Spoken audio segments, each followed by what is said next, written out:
السلام علیکم ورحمۃ اللہ وبرکاتہ۔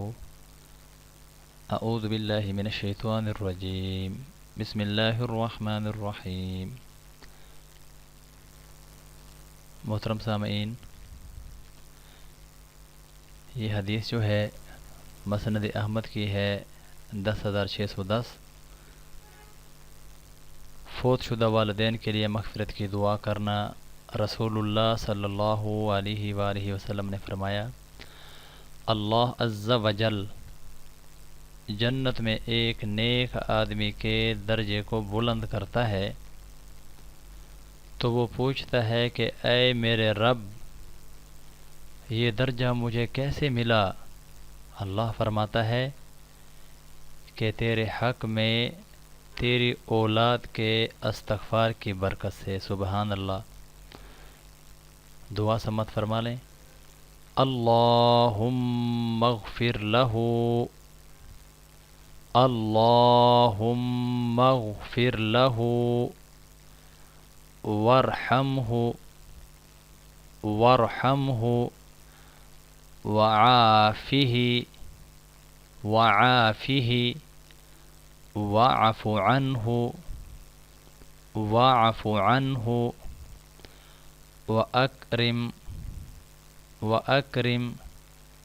نزلہ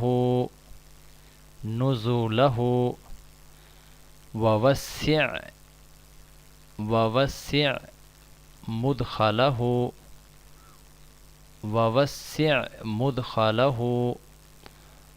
واغسلہ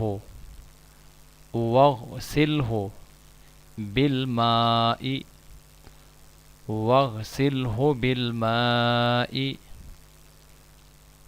والثلج والبرد ونقعه من الخطايا كما نقيت۔ یہ میں نے علیحدہ پڑھ کے سنایا ہے، اس کو ملا کر پڑھنا ہے یہاں تک۔ كما نقيت الثوب الأبيض، كما نقيت الثوب الأبيض من الدنس وأبدله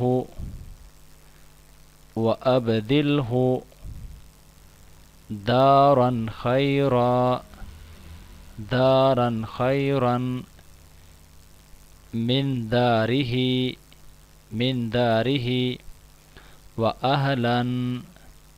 وأهلا خيرا من أهله وزوجا خيرا من زوجه وأدخله الجنة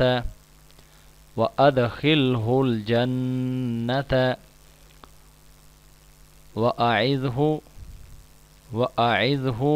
من عذاب القبر أو من عذاب النار۔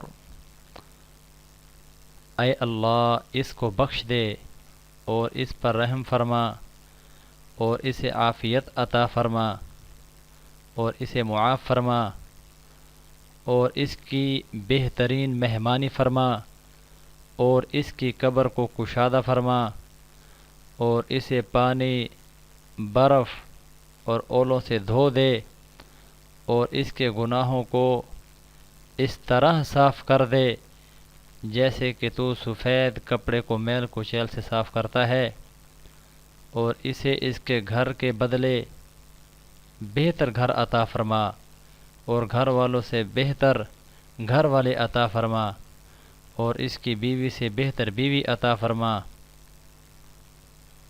اور اسے جنت میں داخل فرما اور قبر کے عذاب سے بچا اور آگ کے عذاب سے بچا۔ صحیح مسلم حدیث نمبر 2276۔ محترم سامعین، فوت شدہ والدین کے لیے مزید دعائیں، میت کے لیے دعائیں میں دیکھیں، یہ کتاب کا نام ہے۔ محترم سامعین، والدین کا ہمارے اوپر بہت زیادہ حق ہے، ہم ان کا حق ادا نہیں کر سکتے، لیکن کملی والے محمد رسول اللہ صلی اللہ علیہ وآلہ وسلم کے یہ فرامین اپنے والدین کے بخشش کی دعا کی صورت میں جو ہیں کم از کم یہ ہم پڑھ سکتے ہیں، تو یہ فوت شدہ والدین کے لیے مغفرت کی دعا ہے، یہ ہم نے روزانہ کرنی ہے، ان کے قبر پر جا کر بھی دعا کرنی ہے، فاتحہ پڑھنی ہے۔ دعا فرمائیں کہ اللہ رب العزت ہم سب کو اپنے والدین کے حق میں یہ دعا روزانہ کرنے کی توفیق عطا فرمائے۔ اللہ ہم سب کا حامی و ناصر ہو۔